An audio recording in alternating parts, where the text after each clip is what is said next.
Good morning. All right, so this morning we're going to work on some subtraction regrouping review. So every time we have a subtraction problem, we're going to start by reading the question out loud. This problem reads 345 minus 216. All right, just like any other problem, we're going to start with our ones place. Question is going to be, can we take 6 away from 5? No. We can't take 6 away from 5 because 6 is greater than 5 and 5 is less than 6. So if we can't take 6 away from 5, what do?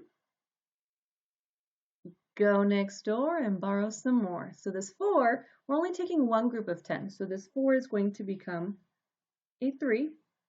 Again, because we're only taking one group of 10, this 5 plus that one group of 10, so 10 plus 5, would give us 15. Now, can we take 6 away from 15? Yes. 15 minus 6 is 9. And continuing with the tens place. Can we take 1 away from 3? Yes. 3 minus 1 is 2. And hundreds place. Can we take 2 away from 3? Yes. 3 minus 2 is 1. All right. So with the subtraction problem, there is a very special way to check your work. So when you're done with the problem, please always go back and check your work. All right. So the reciprocal operation, the opposite to check that work, is going to be the opposite operation. And the opposite of subtraction is addition. All right. In order to add, we're going to add the very first two numbers at the very bottom. So 9 plus 6. If it gives you the very top number, then you've done this operation correctly. So 9 plus 6, is it 15? Yes. 2 plus 1, is it 3? Yes. 1 plus 2, is it 3? Yes. So because all of those numbers line up, you've subtracted, checked your work, reciprocal operation, checked your work that way, and your answer is correct and complete. Good job.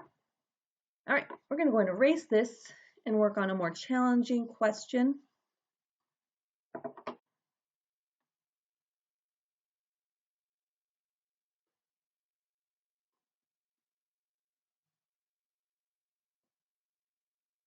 All right, again, starting with reading the problem out loud. The problem reads 3,042 minus 1,553. Again, always starting with our ones place. First question, can we take 3 away from 2? No, 3 is greater than 2. We can't do that. So if we can't take 3 away from 2, what do? Go next door and borrow some more. Again, only one group of 10. So this 4 becomes a 3. Again, we're only taking one group of 10 and taking it to that previous place value. So 10 plus 2 would give you 12. Now go back to the original question. Can we take 3 now away from 12? Yes, 12 is greater than 3. We can take 3 away from 12. 12 minus 3 is 9. Can we take 5 away from 3? No, 5 is greater than 3. Okay, so we go next door and borrow some more. But can we borrow from 0? No. 0 has 0 value, no value, a value of 0. So we're going to continue to go to a different neighbor. Okay, so the 0 is going to also borrow from the next neighbor. 3, can we borrow something from 3? Yes, we can. We can borrow one group of 10 from 3. So this 3 is going to become a 2. Again, only that one group of 10. And so this 0 becomes 10.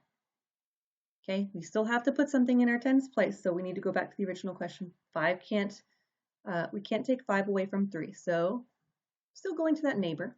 Oh, now it's a 10. Can we take 1 away from 10? Yes.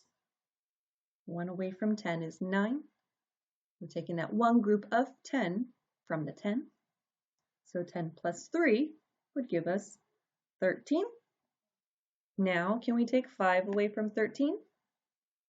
Yes. 13 minus 5 is 8. Can we take 5 away from 9? Yes.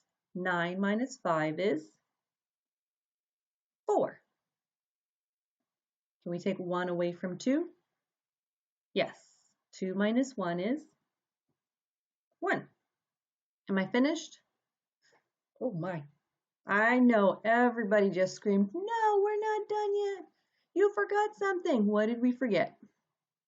Oh, of course, our comma.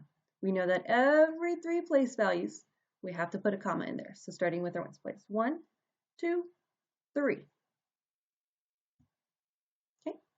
And when you're finished with your subtraction problem, please go back and check your work. Okay. Do your work, check your work, even double check your work. Okay. All right. Again, this was a subtraction problem, so we're going to go ahead and do the opposite operation, that reciprocal problem. Okay. And so that means to do the opposite, and that is to add. So we're going to add 9 plus 3. Does it give you 12? Yes. So we're good. 8 plus 5. Does that add up to 13? Yes. Good. 4 plus 5. Does it give you 9? Yes. And finally, 1 plus 1. Does it give you 12? Or 2, excuse me. Yes, it gives you 2.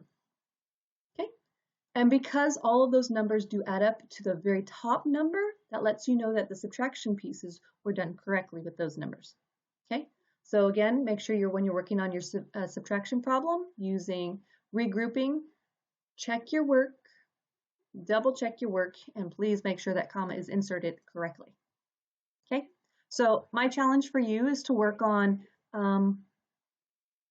at least thousands place subtraction problems where you are regrouping more than once. The first problem we only regrouped once. Let's see if we can do it at least a couple of times just to get that really good practice in. If you're not sure if you make a mistake, just go back to these videos and take a look on where we can make those improvements. Okay, if you have questions, you know what to do.